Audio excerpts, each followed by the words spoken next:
Hi guys, and welcome back to December the 19th. I've got a cold again. So I feel like my voice is really weird. It's really nasal because I can't breathe through my nose. So to save my voice, I will just start today. Yeah. The Christmas Mystery by Jostein Gaarder. December the 19th. On December the 19th, there was a picture of a Nisse, a Christmas elf, in the Magic Advent Calendar. He had long white hair and a white beard. He was wearing a red cloak and a pointed red hat. On his chest hung a large silver cross set with a red stone. It was Mamma's turn to read. A procession was speeding through Asia Minor one day toward the end of the 4th century. They traveled across the high plains of Phrygia and past some salt lakes where the birds can stand on the water. On the long journey, they encountered bears, wolves, and jackals. But when a wolf or a bear came running towards them, they always managed to step aside by 1 or 2 weeks and avoid the wild animal.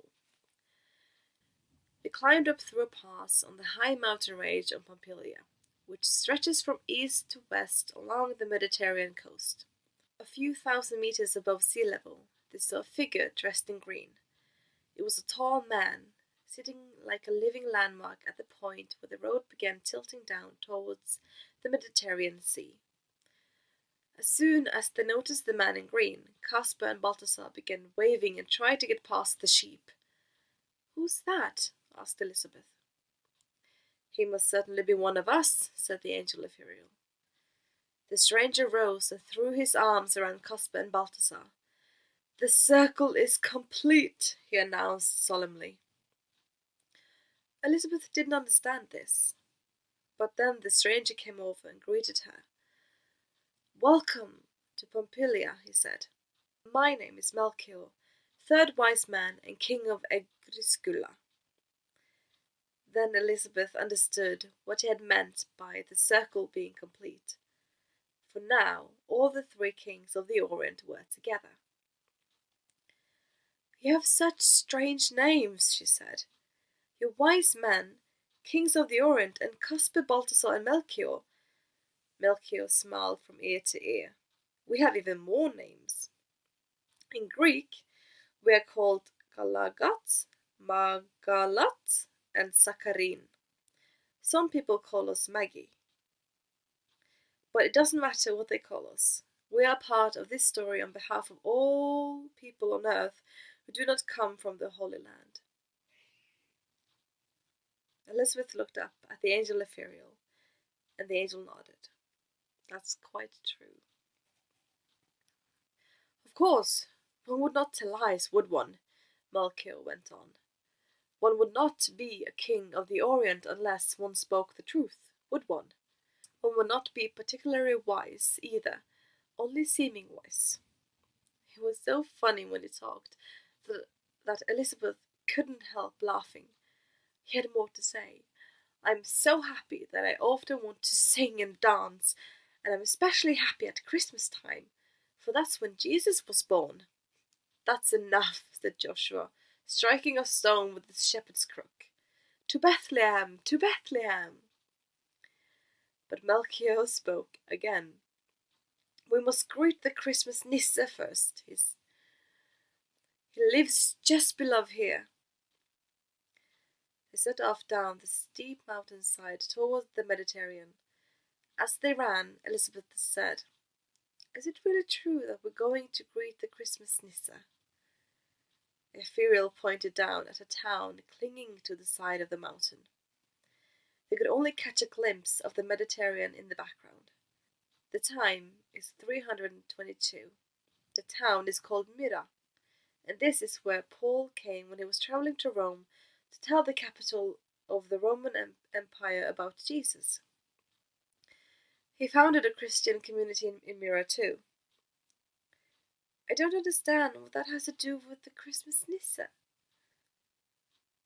but the angel went on. 200 years after Paul came to Myra, a boy called Nicholas was born here. His parents were Christians, and when he was a grown man, Nicholas was elected Pope of Myra. In Myra there lived a girl who was very poor because her father had lost everything he owned. She wanted to get married, but it was quite impossible because she had no money for a dowry.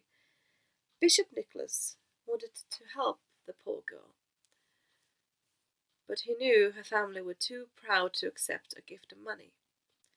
Perhaps he could have put some money into her father's bank account, suggested Elizabeth. Yes, but this was a long time before such things as banks existed.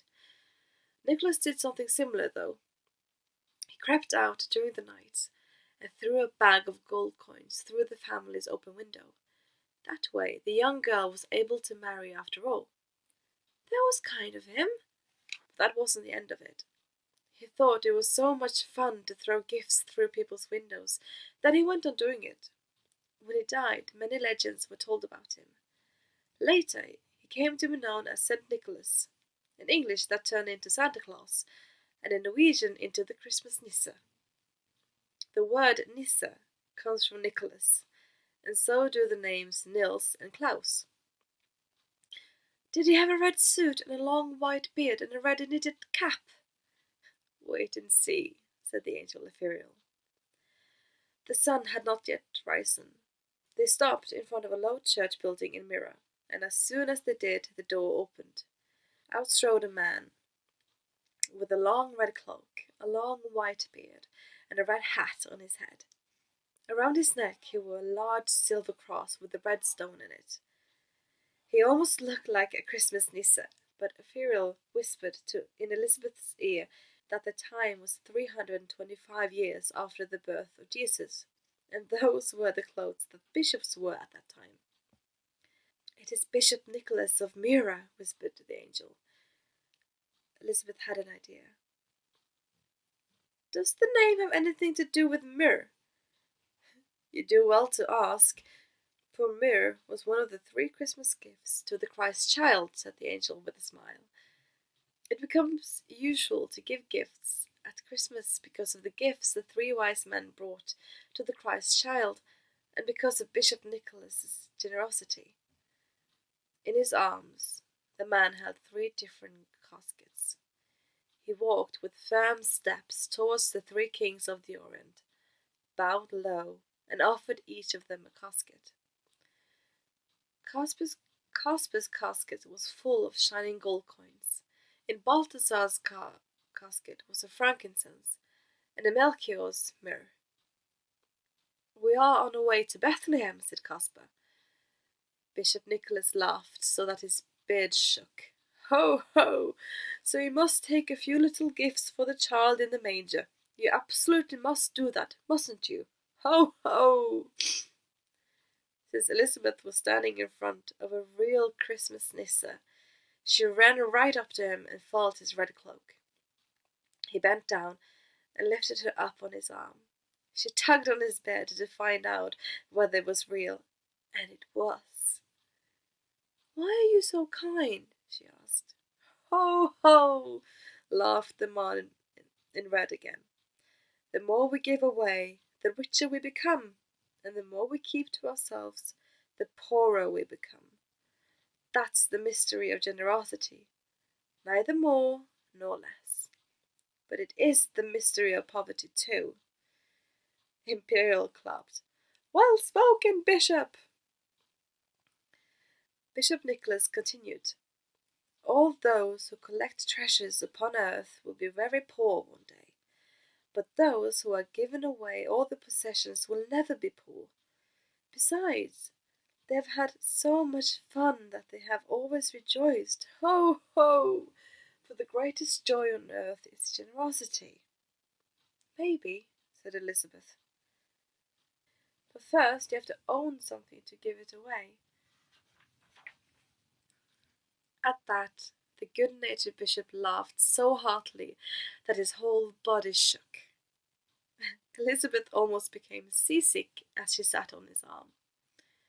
Not at all, he said. when he had swallowed enough of his laughter so that there was room in his mouth for speaking as well. You don't need to own anything at all to feel generosity fizzing in your veins. A little smile is enough, or something you made yourself. And with those words, he put Elizabeth down on the mosaic floor in front of the church. Joshua thumped his shepherd's crook on the ground. To Bethlehem! To Bethlehem! As they moved off, they could hear the bishop's laughter behind them in the church square. Ho, ho, ho, ho, ho, ho. Mama looked up from the paper and began laughing as well. It was infectious, and when Joachim burst out laughing, Papa couldn't resist, so all three of them sat there chuckling. At last, Mama said, I think laughter is like wildflowers. Both are a part of the glory of heaven that has strayed down to earth, but it's very easy for that kind of thing to spill over. Before Mama finished reading what was written on the piece of paper, Papa had brought out the historical atlas. The names are on the map, he said, and Paul really did visit a little town called Myra when he was on his way from Jerusalem to Rome. Perhaps Elizabeth in the photo travelled the same way as Paul, suggested Joachim, because she went to Rome too.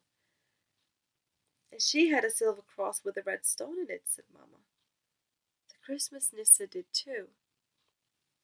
Papa laughed. Then he went into the living room to get the encyclopedia. He came back reading. The Bishop of Myra was the very first Santa Claus. I must say, history is full of strange connections, said Mama. It's as if Christmas elves have been jumping up and down all through the centuries. And maybe they have. Who knows? And we got to meet the very first Santa Claus. And I'm so happy. It just makes me smile.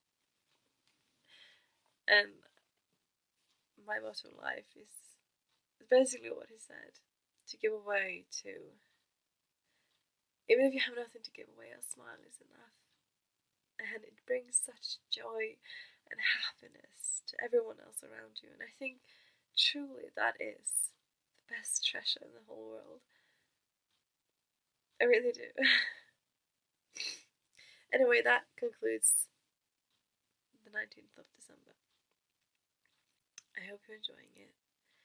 And I hope you're just excited as I am to see how it'll end up. And hopefully I'll see you guys tomorrow. Love you all.